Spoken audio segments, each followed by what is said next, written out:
shit. Man, being a grown ass person, it has its perks, but shit. And we live. Yeah, man. Like I'm glad I'm grown compared to being like a high schooler or even like a teenager or whatever. But damn. You know what, man? Especially like when you are motivated, motherfucker, somebody that wanna, be somebody, and you've been behind the eight ball, you gotta work harder. Yeah. What? No, I just thought of something. Yeah, Q will be on. But yeah, man. For everybody out there needing a little bit of motivation, inspiration, man, keep grinding, bro. It always pays off. It always pays off. You ain't gonna start at the top, but goddamn it, if you start, you gonna make it somewhere. All right, I just let him know we on. So Q will be jumping in. Who is that? Put respect on. Now all of a sudden I can't read anymore. My eyes I bad. see it say mellow. No, your eyes ain't that bad, motherfucker. I can see it from over here. You can see it right there. Uh-huh. Nah, that's exactly. Nah, that's where right there. That's right where we gonna start. Yeah. Yeah, we gonna talk about these rookies. We gonna talk about these rookies with one in particular.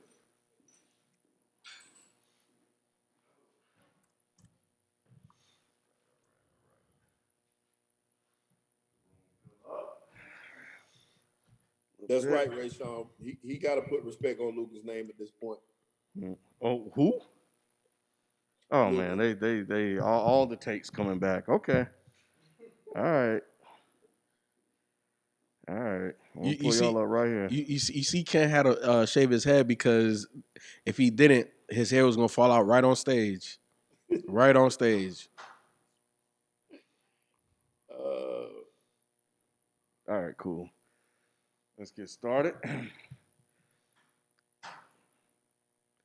This is the place where sports opinions collide. Dead in sports. I'm your host, Kenneth P. Inch. Joining me on the show, we got FIFO 24/7, What it do? What it do? Shelton J, What's happening, y'all? and Q got no rings. He'll be joining us momentarily, filling in for B and Nick tonight. But yeah, for right now, it's just us, man. Trifecta, man. The trifecta, man. The three of That's it. Negroes. Yep. Mm-hmm. So we're gonna pick up right where we left off Thursday. Yep. The rookies. With the rookies. Yep. LaMelo Yep. Ball is doing okay. With a real mellow, please stand up. What you say, Ken? I said he's doing all right. Nah. What he's doing? 19, 6 and 6? Better than all right, Ken. Way better than all right. Way Come better on, than man. all right. Way Okay. better than Come all on, right. man. All right. Way better than your expectation. What were my expectations? I'm trying to remember. I They can't were remember. relatively low. You said he wouldn't. I think I said he'd average about 12.5. I think I said. You said he wouldn't average 12 points a game. I said that? Yep. Yes. You sure it wasn't Nick? No, it was you because It was you said he was going to be worse than Lonzo, and I was like, no. I said that too? Yeah. Mm-hmm. Huh. Now I don't know how serious you was if you was just playing around, but Ken, when this man was still when he went to Spire, and I saw him play there, that's when I came on this telecast, and I was like, yo. You did. He's a lot better than, and I already thought he was going to be the best ball brother. But, like he was a kid because he always played up. And at Spire, Right. it kind of, you saw him kind of like in a natural environment because Lithuania, it was forced. Mm-hmm. Once Lonzo left the high school, Chino Hills, you saw the void of Lonzo because Melo and Jello are scorers. Like those guys put up buckets. Lonzo was the one distributing to them. When Lonzo wasn't there, it's kind of like, well, Melo could still get buckets. Jello was definitely not ball handling or passing. So it left a big void on that high school team. Fast forward, Lithuania. You could tell Melo didn't really want to be there. But again, Melo was so young that he didn't really understand at the time, like, I'm a professional basketball player. And you just saw it in his demeanor when he played. Like, Jello was trying. Melo was like, yeah, I'm just here because my dad wants me here. Mm. So when he got to Spire, no pun intended, I ain't trying to drop bars, but he was inspired. And I think the coach did a really good thing because that's one of those national high school programs that that they get nationally telecasted and stuff like that on ESPN. They typically have good teams, and they had a top 20, top 10 player. His name is Rocket Watts. And I followed a little bit about Rocket before Melo went there. And shorter guard. I don't really see him progressing to the NBA just because of his stature, but athletic, can shoot, does a lot of things. And the coach said, "I'm putting the ball in Melo's hand." He's like, if you got, and I'm paraphrasing to a degree, but he was like, if you got MJ, you're not gonna give him the ball. He gave him the ball. And what Melo did with Spire was he was the glue that held all of that together. He was the one that was throwing between the leg, alley-oop passes, and just his vision. I was like, okay, I knew he could pass. I knew he had game, but is this because the level of competition isn't there, right? Just like on a night in, night out basis. Of course, they played other big programs. But man, then when he went to Australia and I saw him, then I said, okay, now it's for real. Because one thing about great players, Ken, is that it doesn't change. They have to get better, but their game does not change no matter the level that they're at. What's his game? Whose game? Ball? LaMelo, LaMelo. a playmaking scorer. Correct. And I put playmaking Athletic first. playmaking score. I don't know about the athletic. Like he has size. He's athletic. But he's not. I would say Lonzo's probably the most athletic out the three. Like he's not blow you away athletic. Like he's not gonna really jump over you like that. Can he blow by you? He blows by you with skill more so than pure speed or acceleration. He's athletic, sir. He can jump. I would say he's a mid-tier athlete. He's not an elite athlete in the NBA. I can't say that though. I don't know about that, Tifo. He's not elite. I've seen him do some special things with the ball and without. I've seen him hop. I've seen his hops. He just doesn't have to do a whole lot like that, but he can. I think what makes Melo special is skill. Like he has enough athletic ability to take advantage of situations, but what separates him is his skill level, his IQ, the intangibles, things that you can't certain teach. things. Yeah, you can't teach. Just a natural feel for the game. Man, this man is playing NBA pick and roll basketball and making every right decision. He is, and those are some of the things that I've noticed when I watch him play. That's why I asked, what is his game? And I mean, I saw it, playmaking. And he's added the scoring part, to it. Added? He's added the scoring part to it. The reason why I brought up the Chino Hills thing is because naturally he's a scorer first.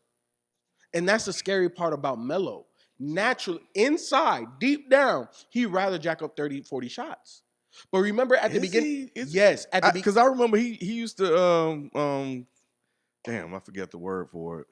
But anyway, go ahead. Nah, not defer. Remember at the beginning of the season, you was like, oh, Melo number 3 pick. He only took 2 shots, 4 shots. He only scored 8 points, 10 points. He was coming off the bench. Also, now he's coming off the bench. He's coming off the bench. I can't. All I know is that you was being highly disrespectful, and I told you, I saw from afar LaMelo was letting the game come to him. He wasn't pressing. Why, bro? How much money is Gordon Hayward making? How much money is Terry Rozier making? How much money or Devontae Graham, right? Like he's already not necessarily established, but he's already 2 years into the league. Everybody on that squad, there's no other rookie.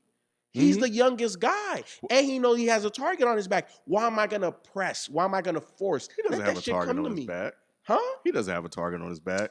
Lonzo took all those bullets. Lonzo took bigger bullets. Yeah, Lonzo took 50 cows. LaMelo don't have a target on his back. He does. People Cole barely. Anthony. They just started talking about LaMelo. No, you just started talking No, about LaMelo. Shelton has been talking about LaMelo since Charlotte drafted him. And if LaMelo didn't play for the damn Hornets, if it was Anthony Edwards, he'll be caping for Anthony Edwards. If it was James Wiseman, he'll be caping for James Wiseman. He's only caping for LaMelo because he played for the Hornets. That is it. Okay, but you talking to me though. You talking to me because I've been talking about LaMelo since Chino Hills. You have, and remember there was one video I watched, and I watched him play, and I was like, and I texted you, I was like, oh yeah, I see it. He got it. So that was then. So I always saw the skill, the ability of the game. How do you match up against the elite of the elites in the NBA? I think that he has a lot of. He looks very comfortable out there. Mm-hmm. His confidence is very high because he definitely thinks he belongs. Mm-hmm. There's been interviews where he always say that nobody can guard him. So his confidence is high. His passing is off the charts. Off the charts. I've always that's undeniable. Mm-hmm. But a lot of what I see, which is good because he's young, he's 19, so he has a lot of energy to him. Mm-hmm. So he's always moving around the court, just disrupting stuff. And I just wonder, I think how long that will last. It may not last that long, but he'll acquire and develop other skills, during that 3 to 5 transition. What up, Q? What up, Q? One of those things that you gain with experience, and we're seeing LeBron in year 18 now do it. You know how to pick and choose your spots, offensively and defensively. Like you say, he looks like a kid in a candy store out there. Yeah, running around. Yeah. Shit, let me go steal this. Oh, let me go over here. Let me try this pass. You know what I'm saying? And by year in that 3 to 5 progression, he'll know, okay, let me just chill. I don't need to expend no energy on this play or the next play. Right? And then you'll see it. You'll see the maturation. Mm-hmm. And see, with him, I don't think his curve is going to be 3 to 5 years. I think that'll happen in year 2 for him. And the reason why I say that is he's a lot further along at this point than I think anybody expected him to be. I always expected him to get where do what he's doing. I thought it would happen. I just didn't think it would happen so soon. I don't think anybody did. Nobody expected this man to be averaging 15, 6 and 6 at this level. Not right now, FIFO. I did. I did. Go listen to the tapes, bro. Let's go back and look at it. Go back and listen to it. Michael didn't think that. He had the skill set, but he didn't have the. I thought he didn't have the strength. I knew he had the IQ to play the game, but it's still a different level to play in the NBA. KD damn near averaged 25 as a rookie, bro. He couldn't bench press 135 pounds. Basketball, there's a level of physicality, but basketball, the great ones, skill separates them. It's not physicality. Skill separates the greats from the good. Skill. And if you got more skill, don't matter the physicality. You still gonna get yours. Now, you may not be able to back somebody down or bump somebody off the way, but that's not gonna hinder me from getting a bucket. You know what I'm saying? So the thing with LaMelo and Shelton, to me, the 3 to 5 rule applies across the board, regardless of the player. There's few exceptions, but the main reason that I say 3 to 5 is not even from an IQ or an experience standpoint. It's the physicality, right? Like it's gonna take LaMelo by year 3. Like, look at Lonzo. Like, year 1 and year 2, you saw he filled out a little bit more, right? But from year 2 to year 3, he looked like a grown ass man. That's the difference. That's why I always say 3 to 5, because these kids are coming in 18, 19. 3 years into the league, you're 22, 23. You're still not man weight, right? Right. Year. That's what I'm talking about, though. That's why I say I didn't expect him to be doing what he's doing right now, because he didn't have that man weight, that strength to carry out throughout the season, which we're still only halfway through. But I didn't expect him to be holding up this well now. So, Shelton, the thing that is surprising, the one thing that I could say, okay, I didn't say that. I thought he can score. I thought he was going to be a playmaker. Yeah. The passing is better than I thought, but the rebounding, that's the aspect of his game. I was like, okay, because Lonzo came in and he was a really good rebounder as well, year 1. But I didn't think Melo had that. Like, Melo never played. But is he like a natural rebounder? That's just all youthful exuberance and feel. Yeah. Okay. He has a natural feel. Positioning. Yep. Yeah, positioning. he's in the right spot to make the play, and that's what, Yep. like I said, I figured he was gonna make some all world passes. This consistently, no, I figured he'd have a lot more turnovers, and I just figured he was gonna come off the bench and be like that wild card, which he was for a little while. He did it. He did exactly what I thought he'd do in the beginning. It's just he figured it out a lot quicker than I think anybody could have figured he would have. And no, he's not perfect at all. He's still got room and he's gonna grow. But as far as where he is right now, he's exceeding all expectations. Nobody expected him to lead all rookies in scoring. I know I didn't. I expected him to be able to score, just not lead him in scoring. I figured that'd be Edwards. I really did. I just thought that Edwards would get more shots. But definitely not rebounding. That's Wiseman. Assists, maybe, yeah. But you know what I'm saying? The other stuff, no. And steals, I thought Edwards would lead in steals. I don't know. I just thought his athleticism would take over. But once again, he's leading because he picked it up quick. He's got the room to do it. There's no pressure in Charlotte. So he's in the right spot. And it's working out exactly like they needed it to. And Devontae Graham getting hurt was a That's blessing what in did it. disguise for him because it Yep. moved him in the starting lineup, got him a little bit more burn, a little bit more bump. He was able to play with Terry Rozier some, and it's helped him. It's helped him to do what he needs to do. And it's worked out great for everybody. Q, what are your thoughts on LaMelo, man? Man, I'll be honest with you. I feel like LaMelo has probably saved Charlotte's franchise. If I'm being real with you, it probably came to the rescue for MJ, to put it in the most succinct way. A lot of what folks are marveling about with LaMelo right now, I also have to be a part of that crowd because I didn't expect any of this to happen. Looking at his 3-point percentage in Australia to now, I think the last month he's shooting 42% from three. That is absolutely a jump from, I think, what, 36, 34% in Australia. Like yeah. So he's making a stride in that manner. He's able to read NBA defenses so far. Some of the schedule has been a little bit favorable, but just the overall glue that this is what the Charlotte Hornets needed. They needed somebody to actually say, all right, this is the foundation. And I'll go even further to say that LaMelo's presence in Charlotte and being, I believe, the prospective rookie of the year, it's given them a surplus of guys that you are talking about that they can go and be set up in the next 2 years to do something pretty special. Because no one saw Hayward, no one saw Rozier, no one saw Monk having a resurgence, no one was counting on Miles Bridges to make this jump. But this is not just a coincidence. LaMelo Ball is the catalyzing factor for this. He is the catalyst. This is what great playmakers do. They just make the game easier for everybody. And just inherently, your teammates are gonna run harder. They're gonna cut harder. They're gonna be anticipating the ball. And because of that, you just elevate everybody's level of play. You make the game easier. You're gonna get easy buckets here and there. You know what I'm saying? So LaMelo, I agree with you, Q. I think he did save the franchise. But here's the thing. I think he saved the franchise in the short term.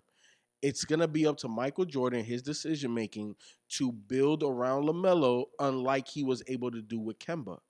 And that's going to be the biggest thing. Because, look, just like they lost Kemba, Kemba was a bona fide, certified all-star. You know what I'm saying? Top tier point guard in the NBA. And you lost him for nothing. Well, I'm not going to say for nothing, for Terry Rozier, which was a lesser version of Kemba. So now, what are you going to do with LaMelo and building around him? So that's my biggest question. How do you mark. build around him? What would you do? But here's go ahead. Q. Yeah, because Oh, I think one of you guys. I think we all had the same question. Does Mike go get him a second scoring guard, or does he get him a defensive big? Does he get him an offensive and defensive big? Like, you know what I mean? I think that's the question that they're that they have to solve, because they have Bridges, but Biyombo's not going to cut it. Zeller's not going to cut it. If I'm going to be real with you, Karl Anthony Towns, but that's just my 2 cents. I think that the difference in Kemba and Melo, FIFO, to me is Kimba was a good piece, and he served his purpose. He overexcelled in Charlotte, overachieved in Charlotte too, because I don't think a lot of people expected him to do what he did. I just don't think that he was a person that a bunch of free agents would have been clamoring to play with. I agree. Melo is the difference because he'll make you. Melo can add 5 points per game to a bona fide score. You know what I'm saying? With those passes, he can make things happen, and he's exciting. He got confidence, everything that you want in a player, but he don't need to shoot the ball 20 times a game. So players will want to go to Charlotte, and also Charlotte could have held on to Kimber. They just didn't. They didn't see the need to, and I was so glad that they didn't. I loved Kimber's for what he brought, but I knew he couldn't lead them to the promised land, and I knew nobody wanted to come to play with him. Like nobody care about coming to play with Kimber, so that's why we brought Biombo back. Yeah. So in saying that, I think that what you can do. I saw somebody propose a trade. I can't remember where I saw it, but they were saying, what's the guy's name? They were saying bring in Nicolo Melli and Lonzo for Terry Rozier. Yeah, I saw that. That'll be very interesting. I don't know if I want them back together though. Me neither, because I want the ball in LaMelo's hand. I don't want it in Lonzo. Mm-hmm. And if the ball's not in Lonzo's hand, then you're diminishing his skill set. Mm-hmm. So even though I know they could work, look, man, when you hoop with your brother, you talk about chemistry, that's a whole nother level of chemistry. I could just not even look at you. I could just raise an eyebrow. You know exactly what the hell I'm talking about. So it would work, but I don't think it's best for the franchise. Now, Ken, you asked about, potentially who, like, or type of fit of players. John Collins, as much as I like him, he's on the trade block right now.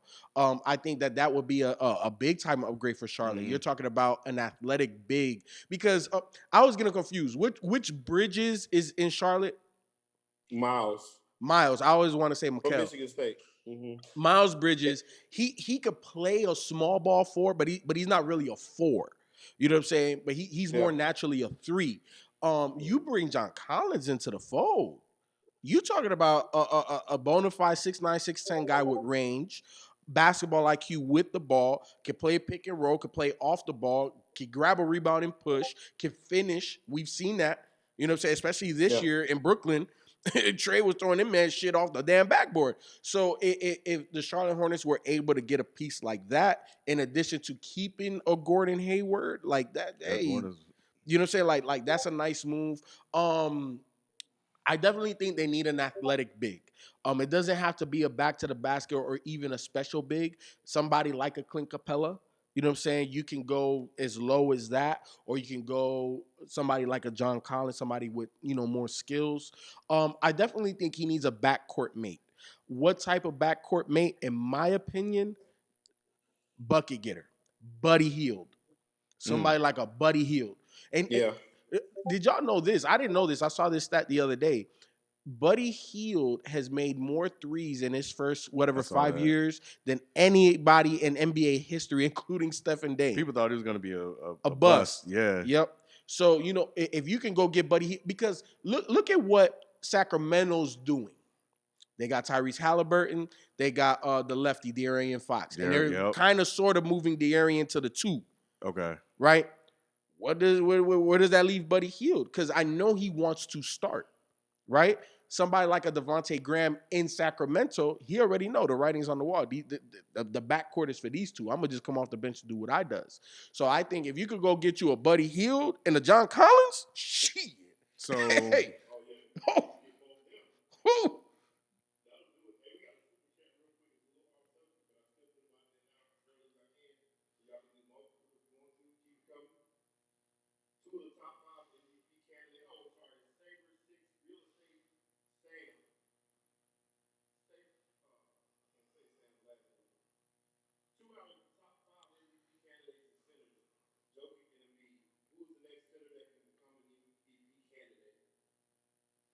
In the NBA right now? Because I don't know if there is one. That's a damn good question.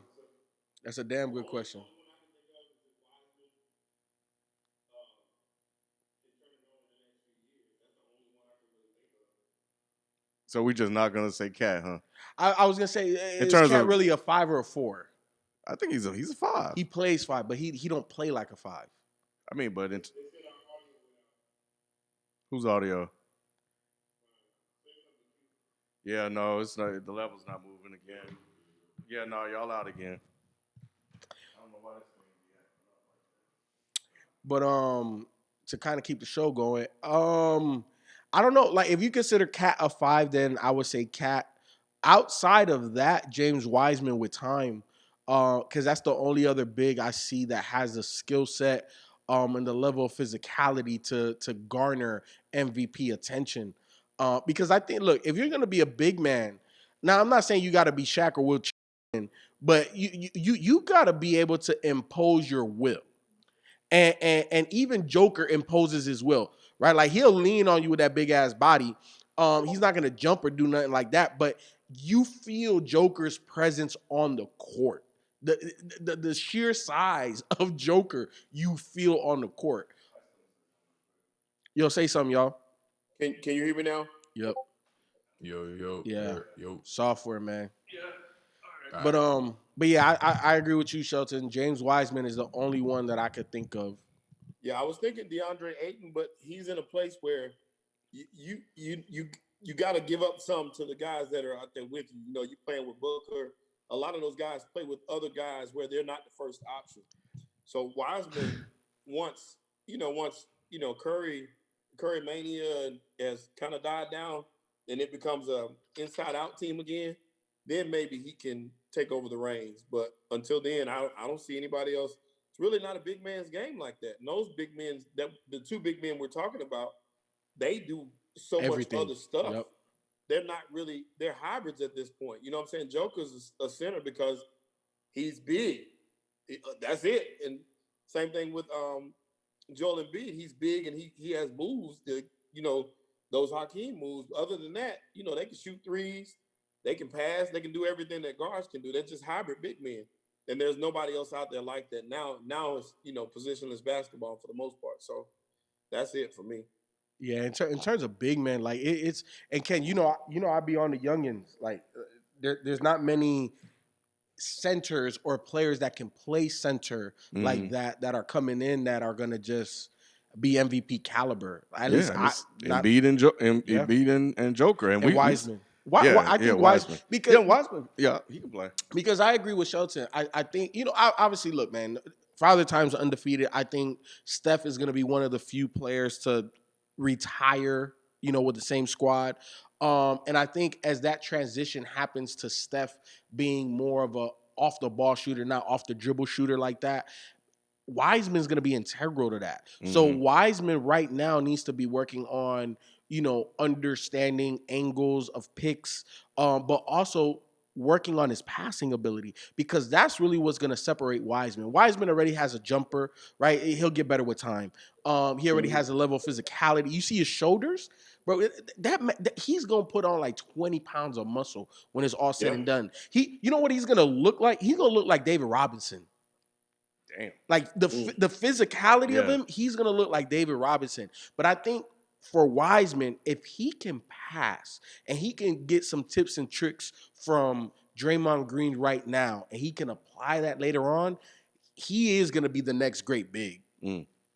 Right. And I think eventually, unless they draft somebody or bring somebody else in, I think that's going to be his team at some point. Yep. I agree. That's, like I said, that's the difference in some of those guys. DeAndre Ayton, to me, like I said, is probably the only other one that I can think of that's dominant. But I don't think it'll ever be his team. No, he's not dominant. It's mentality. Yep. It's his character is not I'm gonna dominate you. Yep. Like I'm gonna go get mine, but he don't have that dog in him. Yeah. At least it hasn't been unleashed. I haven't seen it. No, I haven't seen it either. But he has a lot of what I like, but I haven't seen that mentality that Embiid has. Like we saw early with Embiid. Embiid talked it. He went on the court. He showed it. Mm-hmm. He played around a lot early, but that's a maturity thing. Mm-hmm. But his skill was undeniable, and he wanted to go out there and just abuse people. And this year, now he's just been fully unleashed, man. Well, man, like we've been saying, Doc put that man in the post. He said, "Look, I'm gonna let you display your entire arsenal, but you got to go dominate that first." Yep. And he's been doing that, and There's literally no physical specimen in the NBA right now that can match up with him because Joker has the height and the weight, but he ain't got the muscle or the athletic ability. So there's nobody in the league right now. Yeah, he's the Shaq of today. And I don't know what the motivation is behind it. I would really love to know what's fueling the fire. What flipped the switch, because having a competent coach. Having a competent coach. I think that would be what did it. That would be what I would think too, Q. And that would be my assumption.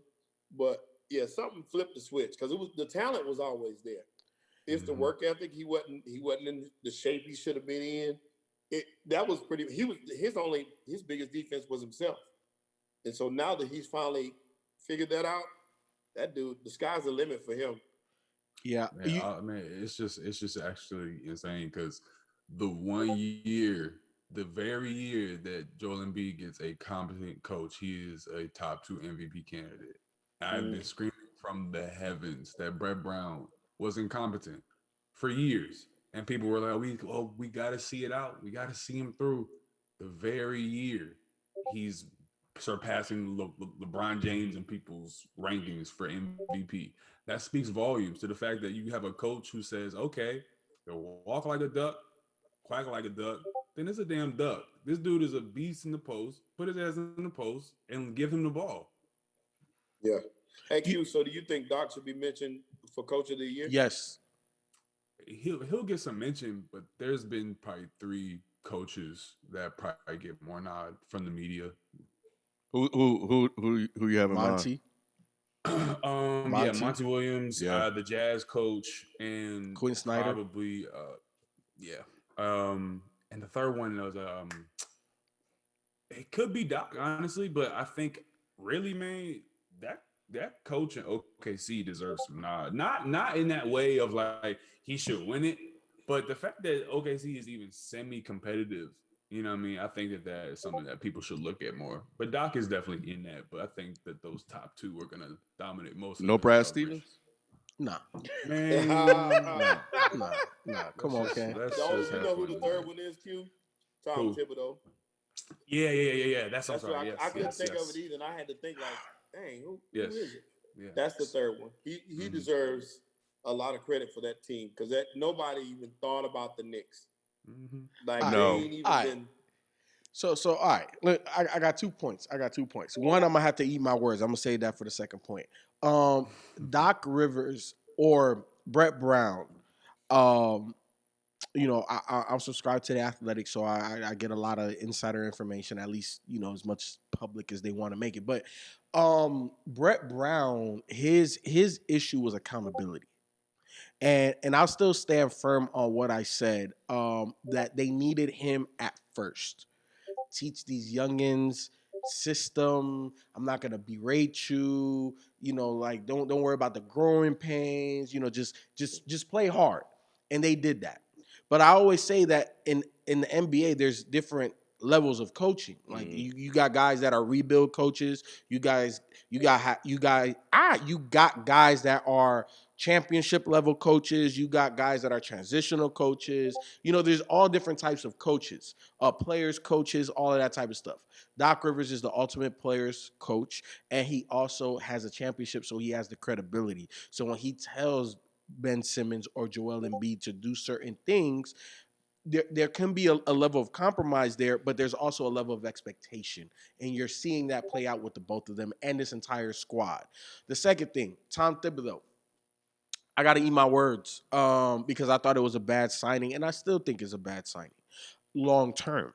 Tom Thibodeau, he's going to get immediate results because of the type of coach that he is. He's going to grind you. And if you don't want to be grinded, you're going to do what the hell this man wants you to do. And you're going to play defense first above all. So with that being said, that's the reason why the Knicks are playing better. Tom Thibodeau has put his imprint on that organization, which is good for now. But again, like I just said with Brett Brown, with Doc Rivers, Tom Thibodeau, in my opinion, at this point in his career, is a better rebuilder to build up that squad with the intangibles and the mentality for the championship coach because he's not a championship coach. Yeah. And the thing that holds him back is the offense and the creativity and also being able to relate. I feel like he's a grinder and that shit gets old quick. Mm-hmm. Yeah. Why don't people talk about Anthony Edwards as potential rookie of the year? Why doesn't he get a lot of shine? No success. Not consistent success anyway. Yep. Yeah, he's been good, but he's been relatively inconsistent. Yeah, the only other name that in what way? That you shooting percentages and stuff like that? Shooting. Because he has a lot of double digit. He does. And we knew he was going to be a scorer, athletic guy, get to the bucket. We done seen him yam on a couple people already. But IQ decision making. Remember, he picked up basketball like 14, 15. He picked it up later. He was a football player by nature. Mm-hmm. And you see that level of physicality. You see that mentality. Mm-hmm. Like I'm going to go get it. Like I'm bigger, stronger, and faster than you, which I love. But it's going to take him a little bit of time to really unlock that superstar ability he has inside. But he's inconsistent. Some nights he looks like, oh, shit, like he about to be the best two guard in the league. And some nights it's like, And he's shooting 30% from the field, too. Mm-hmm. So that ain't struggling. Nothing. Yeah, not like 20-something% from three. He's not shooting. He's doing it, and he'll be okay. It's just he's not there yet. I think the only other rookie you can mention in that group is Tyrese Halliburton. Yep. I think he's the only other one, other than Knicks boy Quickly. Quickly's playing good basketball. It's just he's just not in that class. He's up there though. He's one of my favorite rookies. But the only other one that's consistent is Halliburton. I think Halliburton's averaging 14 and I guess games, and I guess 7 and 29 won't help. No, and that's what I said. They're just not. He's not making enough of a difference. Like LaMelo is the reason why Charlotte is even competent at the moment. It's Gordon Hayward and Malik Monk. It was tonight. Now here's the thing. Malik Monk helped turn that franchise, turn that season around. You see. I'm glad you don't have a mask on because you can't hide the smirk. You can't hide the smirk. Now here, tell me I'm lying. No, Gordon Hayward. I give you props on that. Yes, 100%. Gordon Hayward has helped turn that franchise around. But Malik Monk. Here's the thing. The sole contributing factor, because even those people you named, all of them have been out for periods of time. Gordon Hayward has. Malik Monk didn't even play the first half of the season. So, I mean, he was on the bench, 12 man. Right, and they got better when they added him to the rotation. This guy. I agree. But Terry Rozier was out for a while. You got Devontae Graham out for a while. The only consistent has been LaMelo. And what LaMelo has done is what a lot of superstars do, and that's elevate the people around you, have them believing, and the team believes, so they play better. So, any given night, one of those guys is gonna be out. It's about the best y'all gonna see LaMelo play. Ken, why? Yes. Hold on. His whole career. Why? I think he's just maxed out on his skills. Where can he get better? Shooting percentage, maybe. Yeah. Consistency. He's pretty consistent now. And he's pretty consistent now. And he's going to get better. And he's going to. Did LeBron James not get better? On defense. Was LeBron on defense? Oh yeah, 100%. Yeah, that's good. Was LeBron James not a consistent player when he first came into the league? He averaged 25 and 5. LeBron was a clear difference maker on the team. Like, and LaMelo's not. LaMelo is too. Not. See, now we're being blasphemous here. Talking about LaMelo on the same level of LeBron. Y'all cannot. We talking rookie level impact. LaMelo is an elite rookie level impact in the NBA.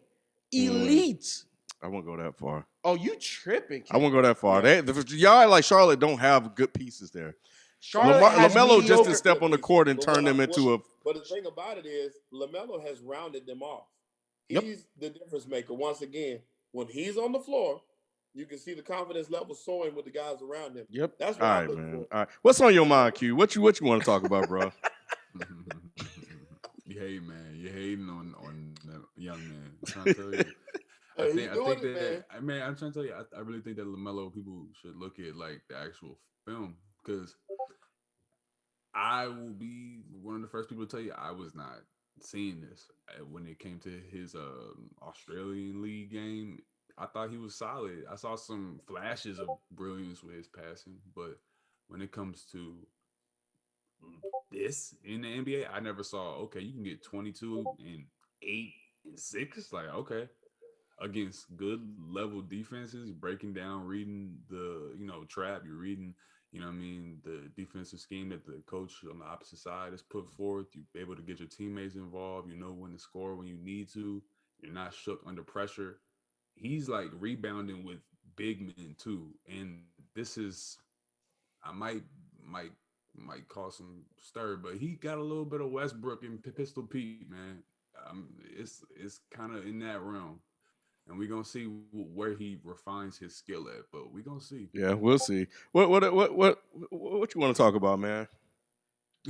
What's on your mind? Man, I was just recently thinking about um, just the narrative behind awards and like the narrative behind who deserves what for what, whether it be NBA or NFL, but specifically NBA, and how I think LeBron is deserving of MVP, but I'm I'm trying to get us to the point where we can discuss awards and who is dominating the game in a way that doesn't have to be so sensationalized, and something that can actually appreciate what LeBron is doing without having to demean what James Harden is doing, without having to demean what Joel Embiid is doing, without having to demean what Jokic is doing.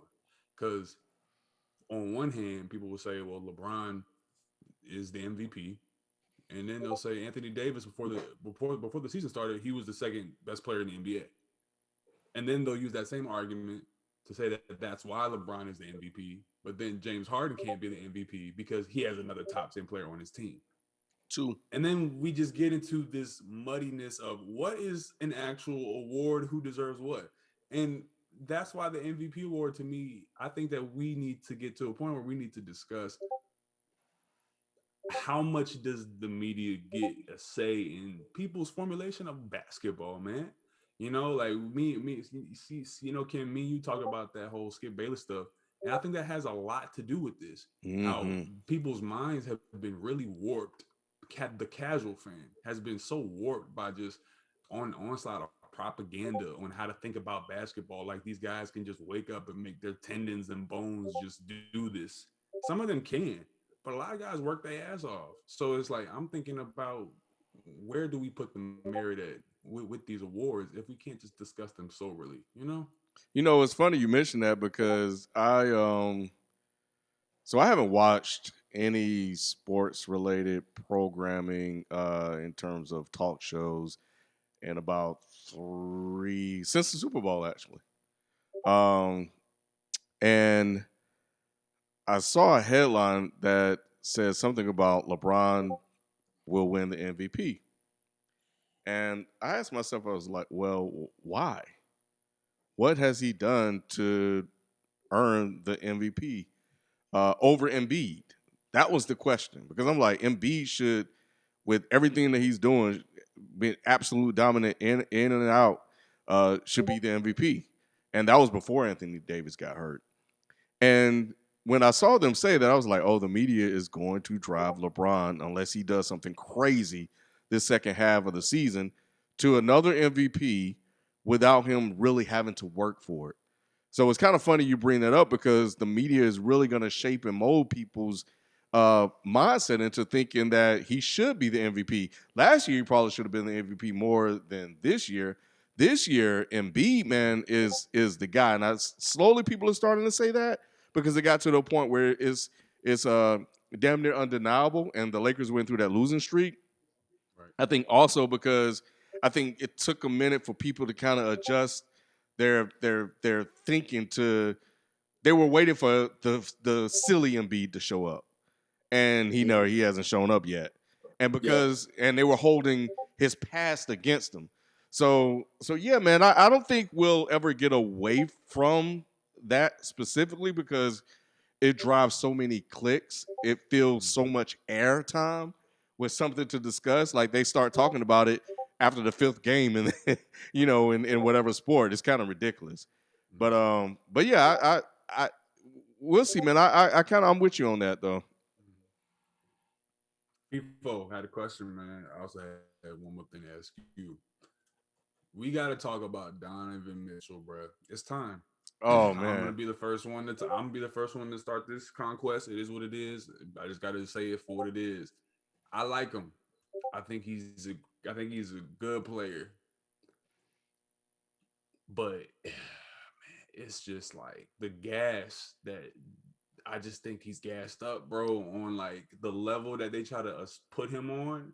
I felt like him and Jamal Murray were put on a pedestal in the bubble. And I think what we are seeing now is the fact that fans will start coming back in and we're going to see these 3-point percentages drop like we've never seen them drop. You know why? Because a lot of guys in the NBA got performance anxiety. We don't talk about it, but a lot of them do. It's not a coincidence Jamal Murray put up a 50 burger and he's struggling to find his shot in the regular season right now. It's not a coincidence that Donovan Mitchell can't put up these gargantuan performances when one night he'll go for 30, the next night he'll shoot 12 out of 40 shots. And then everyone's like, oh, he scored 28 points. We need to discuss this is the easiest era to score while also being the most skilled era. Okay. Yes and yes. I'll hand it to you. I just want to say that they did put Jamal Murray on a pedestal, but Donovan was already there though. Jamal just kind of joined him. They were hyping, and I'm a D Mitch fan. They were hyping D Mitch up for his rookie year. So, and I think when he went to the bubble kind of took that and elevated it a little bit more because they barely even talk about Ja Morant anymore. Remember, he got a lot of that hype. I know he got hurt, but he got a lot of hype and he kind of phased out. But go ahead, I'll hand it over. Yeah, and Ja Morant that team isn't producing, which is. But, he still looks good, and he was injured, and he's been out a little bit of time. Since he's been back, he's been balling. Jaren Jackson, Jaren Jackson's out exactly. Too. He's been out. So there's a lot of moving parts, right? And we're talking about guys in terms of Ja Morant that's still progressing. He's not in his 3 to 5. But he's still a highlight reel though, and that's what they talked. They took. I guess they took his college. Brought it over to the NBA.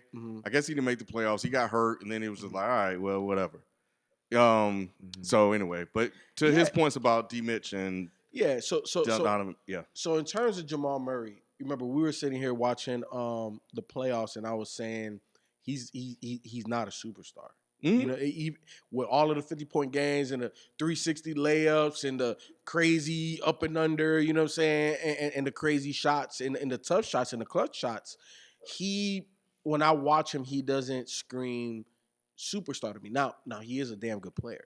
And I think he is definitely an all-star caliber player, but he's not a superstar. Not a star? Yeah, he's a star. He's an all-star.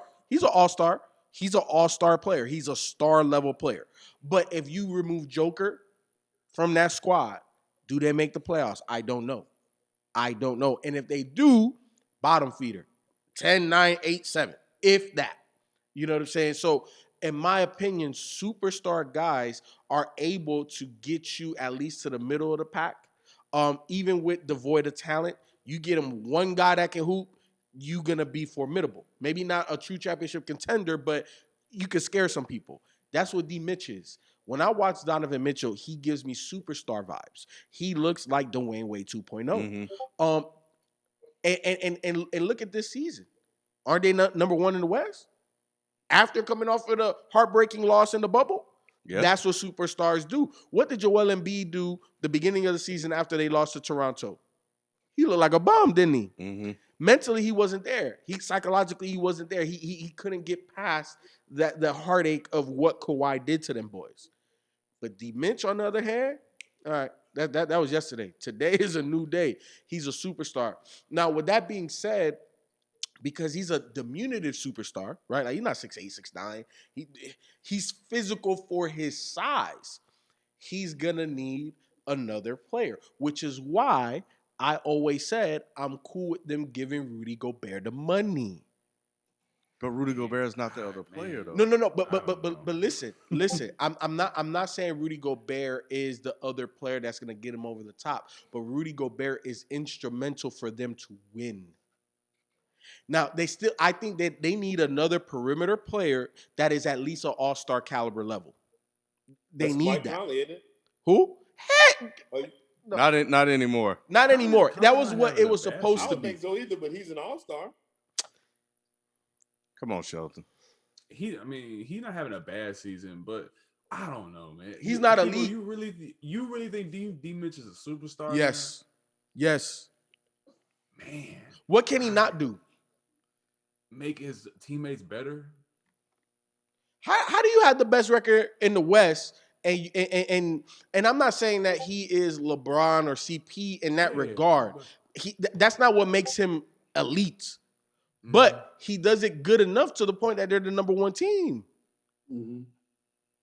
I mean, it's very 2015 Hawks, man. It's very 2015 Hawks. Nah. No, for real though. No, He no, right, but though. For real though. But for real No. though, because check out the 3-point percentage. Of Check course. out the shooters he has. Of And let's course. see if all that shooting happens in the playoffs, and then when so he let me- goes 13 to 31 again, everyone's going, "Oh, he hooped." And So because cute. he had a dunk. So Like, cute. come on, So what you're telling me, Donovan Mitchell is the Hawks' Jeff Teague? bruh, I'm trying to like. I'm just saying. Nah, tell nah, me. nah. No. Wait. Hold on. No. I'm listening exactly to what you're saying. You Yeah. said that they're the 2015 Hawks. So who is Donovan Mitchell on that 2015 Hawks team? Because that Hawks team ain't had nobody like Donovan Mitchell. I tell you this. On his own team, he's might be just Jordan Clarkson with hops. Look at Jordan Clarkson's percentage, his splits. Look at his shoot. Like it's identical to Mitchell. Look at Jordan Clarkson's career. That's why he's a sixth man, because he's inconsistent. He's having a good year. And that's not to demean or to disregard what Jordan Clarkson is doing. He's an integral part of their winning, but he's not the man. He's not the man, but when you look at Mitchell, man, they definitely give him the ball isolation. But You man, know what Quinn Jordan Snyder Clarkson is? Quinn Snyder got that ball going around the perimeter, man. That's not all mid. That's system, man. I can't put that on D Mitch and be like, oh, he killing it. I think a lot of people see a windmill dunk and they get a little bit not you, but Let me excited, man. Let me ask you something, bro. Let me ask you something. The greatest player of all time dominated a system. Utterly dominated the system. But we got evidence of him transcending that before he got the system. And then D Mitch didn't do that. D Mitch didn't play above any system. D Mitch was a great one-on-one player. It didn't matter who you put in front of me. I'm gonna go get my bucket. I don't know, man. I feel like Zach LaVine, Bradley Beal all put up stats on bad teams, and that's very indicative of guys being good at scoring the rock. But D Mitch has never been on a bad team. LaMelo too. You pause. You pause. Because the team is built really well. I'm not saying that the Utah Jazz. I mean, this Utah Jazz team is loaded. Bro. Well. Like, come on now. Jordan Clarkson's loaded? the reason why. Yeah, they have 6 or 7 double-figure scores on them. That team is well-rounded. They got people that can score. What's the difference between that and loaded? They're not loaded. Get 20. Exactly. They're They ain't asking Mitch. Yeah. They're not asking Mitch to carry that team. He's very much so in that team, and he can do what he do. But I'm not seeing that superstar tag everybody keep talking about. I see a star. Look. You know what superstars do? They bring you to the dance and then they take you home. And part of taking you home is experience, right? Like you're not gonna do that year 2, year 1. You know what I'm saying? None of the greats, dog. The 2 best players to ever play the game of basketball came in day 1 and they was ready, and they was not ready for no playoffs. They was not ready for no championship level basketball, because it's levels to this shit, no matter what level you start on. D Mitch is a superstar because he can take you to the dance. Number 1 seed. Then when he's there, he could take you home. Now, I'm not saying he's going to, but he has that ability. And we know that playoff basketball is about matchups, and the game slows down. It's a half-court game. That system, you're 100% right, Q. That shit doesn't always work. So that's the reason why you need superstars to be like, hey, bro, we done went. What did Kyrie Irving do against the Golden State Warriors when he was a Cleveland Cavalier? They went almost 4 minutes without scoring. And who scored the bucket? Who scored the go-ahead bucket? That's what D. Mitch can do. He can get you. He'll get you there. He'll give you enough, even if he's having a bad game. He got the intangibles that will keep you in the game. And then when the game breaks down, you know what was the most heartbreaking thing about how they lost in the bubble? Is that Mike Conley took that fucking shot. And Mike Conley, and here's the thing, I'm an older guy, right? Mentally, I still think I'm the man. But I saw the damn tape. I know I'm nowhere near the man no more. And that's what Mike Conley looked like. And that ball, when you look at time score possession, Mike Conley had enough time to pass that ball up to D. Mitch. D. Mitch was hot all motherfucking game. If he would have got that ball, I put my whole commission check that he would have made that shot. That's the difference, Q. If he would have had the opportunity to make that shot, and let's just say if he made that shot, this conversation is completely different. I just don't see it. I think that he's never shot over 38% from three. That's very you don't have to be elite. Today's standards.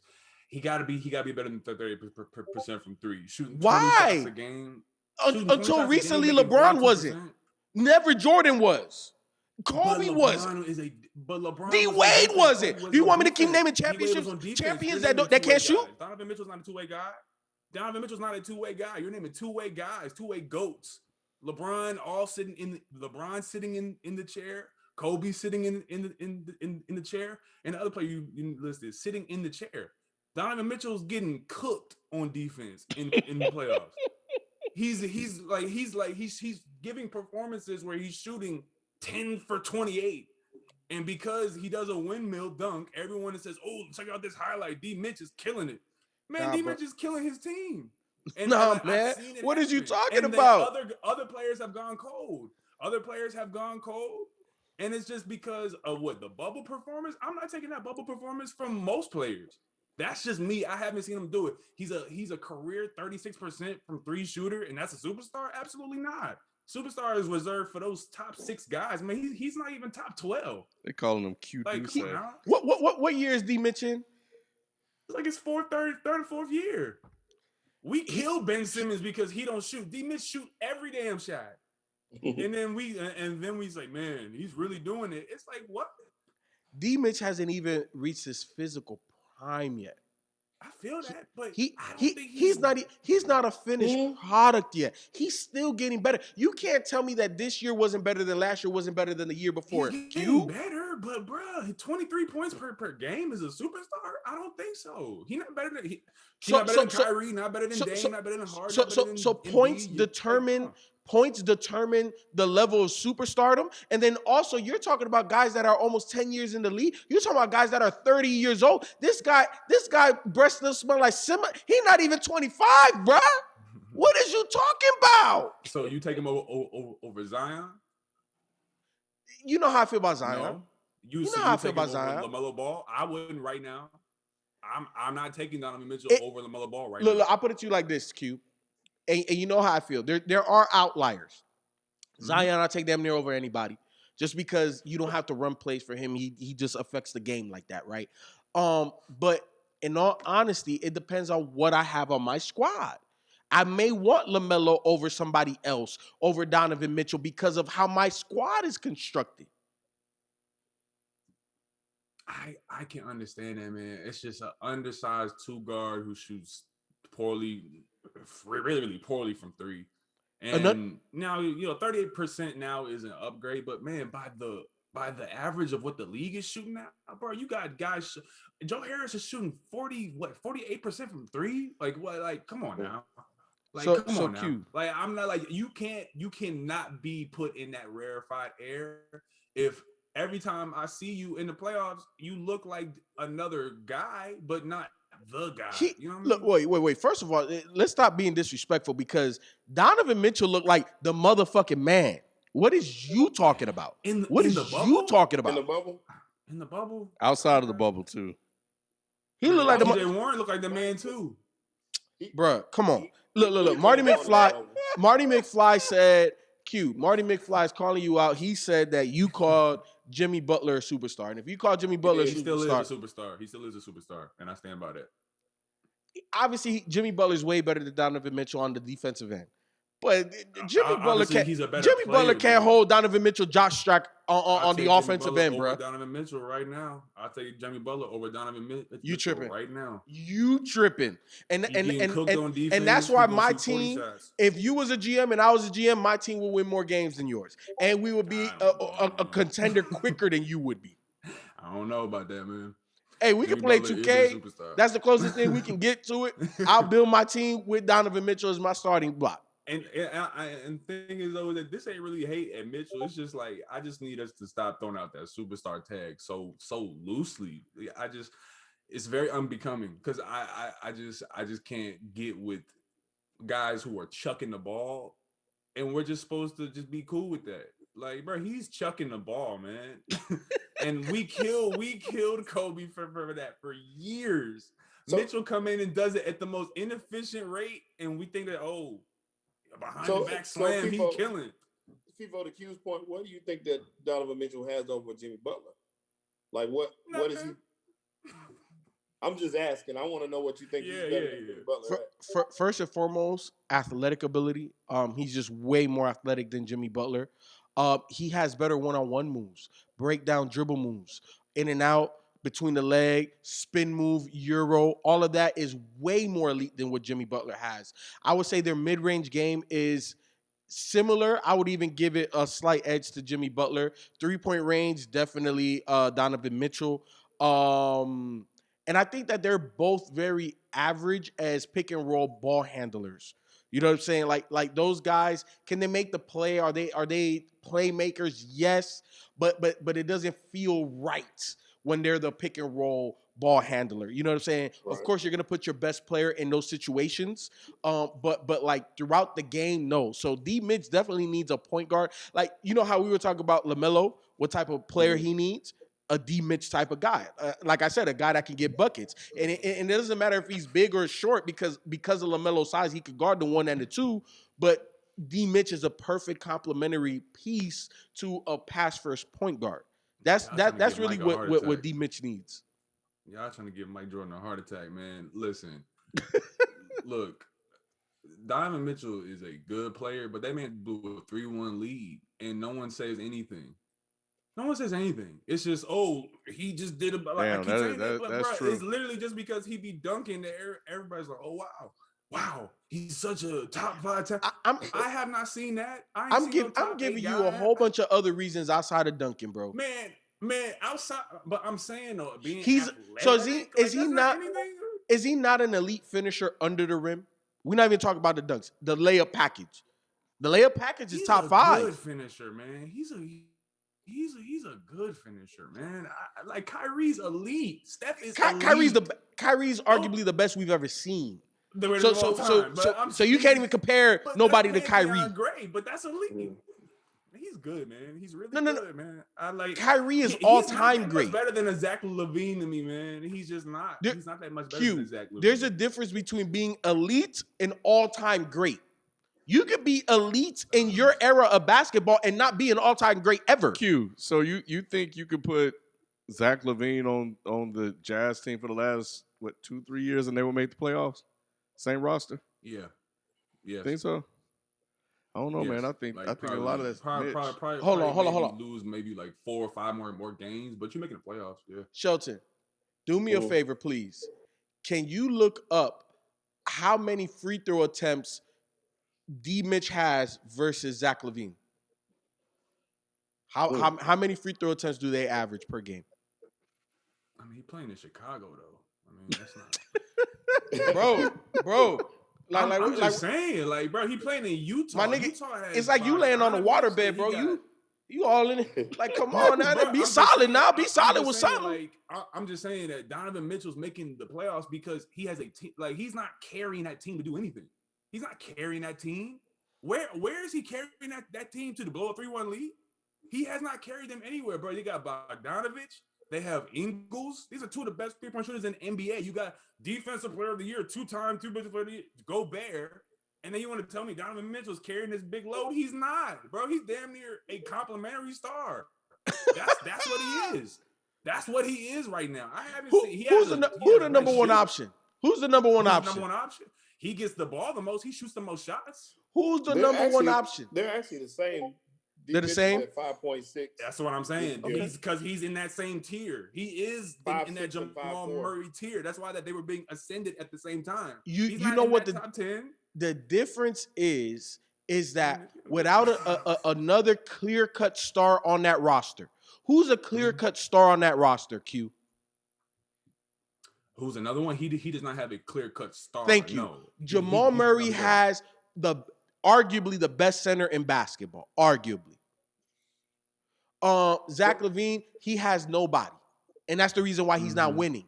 Zach LaVine, I agree that the talent level is relatively the same. But it's all about what do you do with that talent. D. Mitch is capitalizing. I'm not saying that he's dragging them boys like he's CP or LeBron. No, he's not that. He's not that yet. I don't know if he's ever going to be that. I don't think he's that. Right? But at the end of the day, like I said, a superstar will get you there and he'll take you home. He's gotten his team. Every year that he's been in the league, he's gotten better. His team has gotten better. They're the number one seed in the Western Conference. How can you, what? I feel like everything that I'm saying makes more of a statement for D. Mitch being at a higher tier than his peers. And what I mean by peers, people in his age group. I'm not talking about the 30-year-olds. Like he's nowhere near that. That's a whole generation removed from him. The only reason I counter it, man, is because take it back to 01. Larry Brown got Coach of the Year, but he was also in the same conversation with his player who was an MVP combo. Quinn Snyder is in Coach of the Year conversation. They're the number one seed in the NBA. These guys are not stupid doing the analytics. They see that Quinn Snyder's system is producing these three-point makes. That's why they're blowing teams out like this. Wait till the whistle slows down. Wait till they don't get Mitchell all that whoop-de-whoop BS that everyone loves. They ain't calling that. And then watch what's going to happen again. But I'm just saying, you can be a great player, but he's not trained. He's not in that class. I feel like y'all putting him in, man. Q, this all I know. He's not there. This all I know. Oh, E2 Shelton? E2 Shelton? Yeah, no. Okay. He's definitely a star, but he's not a superstar. He's a star. Nowhere near. I'm making a mandatory. It's mandatory that everybody that has ever been on the Dead End Sports telecast, I don't care if you just came one time, Nick Anderson, all of y'all, all the guests, we gonna watch the Utah Jazz playoff games together because I need y'all to explain to me what the hell you seeing versus what the hell I'm seeing, because I know what the hell I'm seeing, and what y'all seeing, I don't agree with it. So you gonna have to break down play by play for me.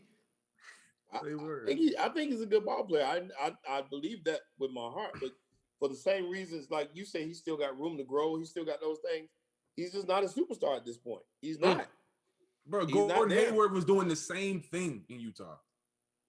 So can we stop acting like, oh my goodness, Donovan Mitchell. Donovan Mitchell has a signature shoe. Come on, man. He has don't let your eyes fool you. Man. It's not a false sense of greatness because D. Mitch can jump and do a lot of things in the air and stuff like that, man. Look at the game. Like, no, he doesn't have to score 35. Like Zach LaVine, especially last season, he was complaining about, for us to even be competitive in the game, I got to put up 30 points. D. Mitch has the affordability to not have to do that. But can he do that? We've seen it. We've seen it on the biggest stage. Look, let's be honest. Do you think that when the lights are the brightest, that D. Mitch cowers? Like he shrinks or he gets bigger? He rises to the occasion.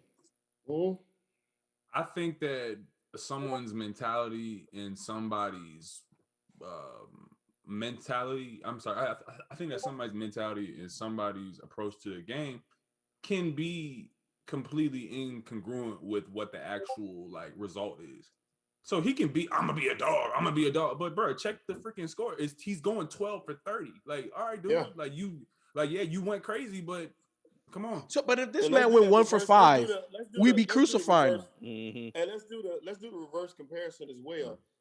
We took Zach LaVine and put him on Utah. Let's put Donovan Mitchell on the Bulls. Chicago. Them a playoff team? Yeah. Yep. Absolutely not. Yep. Playoff team. No, But they they're a are bottom around the feeder, same though. thing. Yeah. Bottom feeder. Bottom but yeah, feeder. they'll make the playoffs. Come on now, bro. Everybody's My making point the is playoffs he's now not that big because of of a the difference play-in. maker. It's really easy to do what he's, and I'm not saying it's easy to do what he's doing, but it's a lot easier to do it when you're on a team that has 6 players scoring in double figures. With Joe fucking Ingles. I love Joey. Yes. Look, I love. No. We're not gonna sit here and hype these guys up like these because y'all call them motherfuckers loaded. This is not a loaded motherfucking team. It's a well-balanced team. You got really 6 good Okay, players that sounds scoring in better, double but figures. I'm with Q. I think it's the system more than the players because these are the same motherfucking players they had last year. Outside of they even had Jordan Clarkson last year, didn't they? Yeah. Didn't they trade for him later, whatever? These are really the same guys for the most part. Quinn Snyder's system works better. This team ain't loaded. They just playing better together. Clarkson's getting like 19, 8, like 20 off the bench, man. Like he cooking. Like they he's the second leading scorer off the bench. And you got, like I said, you got 6 averaging double figures. You got 1 averaging 8, 1 averaging 7. You know what I'm saying? System. You still got everybody's on this team can score. But here's the thing: before that system formed and took place, it was Donovan Mitchell doing a lot of that. And Donovan Mitchell ain't leading them in assists. He ain't even averaging 5 assists a game. So he's not contributing to these points that these other players are scoring like that. We are going to start a dialogue, Ken, and it's going to happen. Man, y'all act like Donovan Mitchell didn't drag these guys to the damn playoffs for the last couple of years. When did he drag them? They were always like a top 6 seed. They were always all right. They weren't the number 1 seed. Making the playoffs now because of the play-in. When Conley was busted up, last year or so, it was Mitch out there hauling him on his back, and now he's there. And now you see the results of all he's done. But he did a lot of that work, everyone bro. calls him Spider-Man, but man, every time I watch him, he look like Spider-Man 3. But that's all I gotta say. That's all. I don't know where that name came from. I hate it. Oh God, it's so man. fucking lame. Hell no. Damn. Hey, FIFO, Daryl Brown asked, "Would you take Donovan Mitchell over Devin Booker?" No. FIFO, no. FIFO, no. Here I go. No, but I've been saying D Book is like the best 2 guard in the league. So no. Would you take him over Bradley Beal? Depends on my squad. FIFO, no. FIFO it depends on my squad. Y'all. FIFO knows. It depends on my squad. It depends on my squad because Bradley Beal's a more consistent 3-point shooter, but getting to the basket, D Mitch does that better. So it depends on how my roster is constructed, depending on which one I would rather have. All right. Well, I feel like we've made the point, Sheldon. I think people are going to at least have a come to Jesus moment with what a superstar is, and I stand by my Jimmy comment. I don't care. Drinks and hot takes, son. I mean, dang, Q came with one today, boy. All I know, we gonna watch these. We gonna watch these games. I mean, together. bro, LeBron picked him last, man. Yeah. Come on, like what are we talking about? That is true. So now that matters, huh? Because I saw Jalen Rose said he threw shade at him. I'm like, why does that even matter? It's a bonus. So we gonna take Twitter followers and IG followers into account to see how great they are. That was fucked up, though. He didn't have to pick Mitch last, though, bro. That was so fucked up. I was told LeBron is the MVP, so his word must mean a lot. So I'm gonna just take a word on that one. Right. Oh man, I could believe he did that. Sheldon. I'm holding you up. Yeah. Basically, what Q was trying to say though is that the bubble was a little because you said when fans get back, percentages are gonna drop, right? They have to, man. Like y'all need to hold that same shit. This has been the easiest era to scoring, man. Like you see how guys are getting to the line, they're getting rewarded. There's more flagrants than there's ever been, actually, because of just how petty the refs are. And then just the skill. The guys are the most skilled they've ever been. It's been able to hold 2 truths at once. I want to make sure I'm hearing this right. So asterisk is what I heard. Donovan Mitchell, Jamal Murray. All can get boost, but Jimmy Butler don't get a bubble boost. Man, Jimmy Butler was battling a flesh-eating virus in the beginning of the year, and he had a bubble boost too. That is, I mean, but did you see him at the beginning of the year, man? He looked like, come on, Q. come on, dog. Like, he got them back in the season at least. You see what a superstar do when he come back, start winning. That whole team was busted up though. Man, I saw Ben Simmons hold Donovan Mitchell to like 11 of 30 shooting, and people still said, "Look at this dunk." But Ben Simmons should be Defensive Player of the Year though. That's a whole nother fact. But at the end of the day, I think that Mitch is a good player. I'm not gonna cop no please. I'm gonna stand on what I said, but he's a good player, man. But I need to see more. I need to see a lot more for me to be that's like, what I'll say that too, FIFO. He's just not there yet. Y'all wildin', bro. Y'all. Where's Nick when you need him? They call him Q Duce. I saw that. Let me know if I'm tripping. Let me know if I'm tripping when he missed the shot against Houston. Let me know if I'm tripping when he blew a 3-1 lead. Y'all killed Golden State for that in the finals, but because this dude got dunks, I guess it's cool. It's fine. Yeah, you know, that was a good call. That was a good one. They did blow a 3-1 lead and nobody said a word. Like people had like that shit didn't even exist. Because you know why? Because we don't expect that much from Donovan Mitchell. That's why we didn't make a big deal out of it. For real though. No, for real though. Because it's almost like when you're a teacher and you got that one student who gets a C, but he normally gets a D. You're like, yo, hey, go, you know what I mean? That's what that is. For real though. We gonna watch these Utah Jazz playoffs together. That's all I know. you gonna have to point it out to me. Absolutely. All right. Last thing before we get out of here, and I just saw, I don't know where I saw it at, one of the chats, I guess.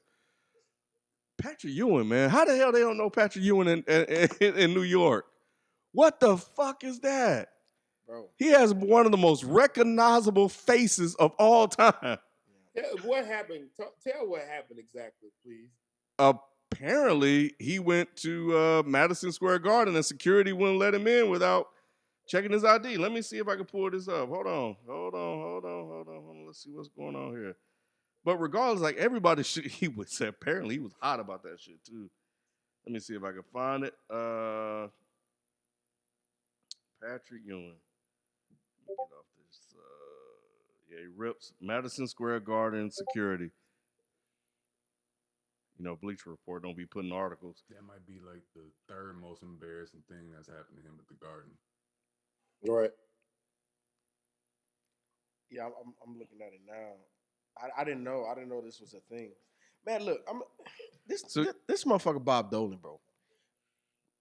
We got what was his name? Sterling, whatever, out of the Clippers. It's about time. Yeah, but he's Patrick Ewing said he's gonna call Dolan. I don't think Dolan's gonna do it. I mean, what? No, he already talked to him. They said that they talked already and they reaffirmed everything. Defund Madison Square. Defund Madison Square. Yeah, bro. Really? Because look, man, I know that there were some greats before Patrick Ewing, right? Like, I know the New York Knicks have won a championship before Patrick Ewing, and Patrick Ewing did not win one, so I know what the fuck I'm talking about. I'm just saying. So you got the Walt Clyde Fraziers of the world. There's a big man I can't think of the name right now. Willis Reed. Mm-hmm. So there were some great players before Patrick Ewing, but in the advent of the Michael Jordan, and there was no social media, but the media attention on basketball in the 90s, Patrick Ewing is the face of the New York Knicks. Yep. Like, you cannot say the New York Knicks without 33. None of them other dudes that I just named has a shoe. Mm-hmm. Like, they still manufacture Patrick Ewings. You know what I'm saying? Like, bro, what? Like, first of all, it was bad enough with Spike, because Spike is the unofficial face of the damn New York Knicks, and Patrick Ewing is the official face of the New York Knicks. Yo, get this man out of here, bro. Get him out. Nah, get man, him out. I totally disagree, and I say this. This is why I say this, and I said it in the chat when we were talking about it earlier. First off, I'd like to see the tape, see exactly what happened. But if these people are doing their jobs and they just asking to see ID, which is probably what happened, that's it. Just show them people your ID and keep it moving. Shelton. No.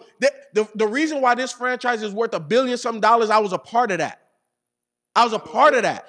Like Patrick Ewing said, my name is not in the rafter. You want to see my ID? You see that 33 up there? That's my ID. The hell? What you talking about? You sounding like an Uncle Tom right now. I'm doing my job. I'm doing my job. Hell, do your job. And what's that last name up there with that 33 behind it, up underneath it? What's that name? Sir, I'll be like, sir, I don't care. Let me see your ID. If you there, he wasn't there on Knicks business. He was there with the Georgetown Warriors. It don't matter. Shelton, why you gotta ask for the man's ID when you know who he is? That man don't look like that no more, and they might not have known him. Since when did Patrick Ewing not look like Patrick Ewing? I'm out. And you know what? Real quick, let's take it here. It's on the responsibility of the building to let people know that Patrick Ewing is in the building. Oh, Patrick's gonna be in town today for Georgetown. Make sure he gets through. That's literally, as an owner, like if you're the I don't know the name of the owner for the Miami Heat, but if Alonzo Mourning's in the building with another team, Pat Riley is either going to know and going to alert the people, and they're going to make sure that it's a smooth transition. So to me, this looks bad on not just whatever the people were doing, but to me, this is organizational, once again, failures of the Knicks, of the building. Yep. Yeah, that's bad, man. Right. That's bad. I mean, and like I said, I think it's a classy move? No. But if you're doing your job, man, just do your job. Now, I'm going to laugh at you afterwards. We're going to get a laugh at it. Now, if they accosted him and they were kind of ugly about it, totally different conversation. But if you just ask to see that man's credentials, I'm sorry. Show them your credentials and keep it moving. Them people might not know who you are. That ain't their job to study the people on the Raptors. That ain't their job to just let people pass. Charles Oakley got credentials, but can he walk in the garden freely? No. Obviously not. So, you know what I'm saying? Right. Have a problem with Dolan. You don't know. You doing your job. Is he going to give you a job if you don't ask for it and he get in? Nah, man, you do your job and let it go. That's it. It's funny, but that's it. Let that man do his job. If that woman, whoever it is, that security guard may not even be a basketball fan. Their job is to check credentials, and if you don't have those credentials, you can't get in the room. That's it. I get it. You wouldn't let Patrick Ewing in if he didn't have a badge? I would, because I know who he is. But if I didn't know him and I worked there, because I've seen some people like that. I've been in situations where I saw that happen. I wouldn't think nothing of it. Everybody don't know everybody. And if they don't and they're doing their job, they are doing their job. That's what they get paid to do. Then Q said it best. Okay. Let them do it. And don't get mad at them. You can't get mad at them for doing their job. Shit. Patrick Ewing ain't paid Ken? No, I said you said it best. I think the organization just failed to alert the people on staff because they have all these meetings anyway. Nobody sat down and said, yeah, Patrick Ewing's going to be here. This is what he looked like, in case you don't know what he looked like, because y'all 19. You know, right. So. Or somebody's grandma may not know no. You know, it could have been an old lady. I've been seeing old ladies do they should still know though. At the door. But I think but still at the same time, that's still what Patrick is saying. He said, like, you guys should know who I am. Everybody in this building should know who I am. Maybe not specifically you should recognize and remember what I've done and watch me play, but to Q's point, if y'all motherfuckers have done your due diligence, y'all would know who the fuck I am and we wouldn't have to go through this. What part of training says... there's not a walkie-talkie? But what part of training says I should know who Patrick Ewing is? That's not in training. That's not in the handbook. My job. You know what? It don't even have to be this convo. It really just got to be walkie-talkie. Hey, Patrick Ewing is coming down the thing. Make sure he gets through. Yep. There you go. That's it. That's it. But they don't even do that. So where's the carrot from the organization? If you know what I mean, if this is the house that Pat built, you know what I mean? Come on. Yeah, that's true. I mean, you know, hey, they treated him like America treat black folks. Mm-hmm. You're right. Got everything they could off of him. Don't even recognize and need him anymore when he come back. But anyway, man, y'all done ran FIFA off, man. But yeah, hey, man, Q, appreciate you coming through, man. You should come back next Thursday, man.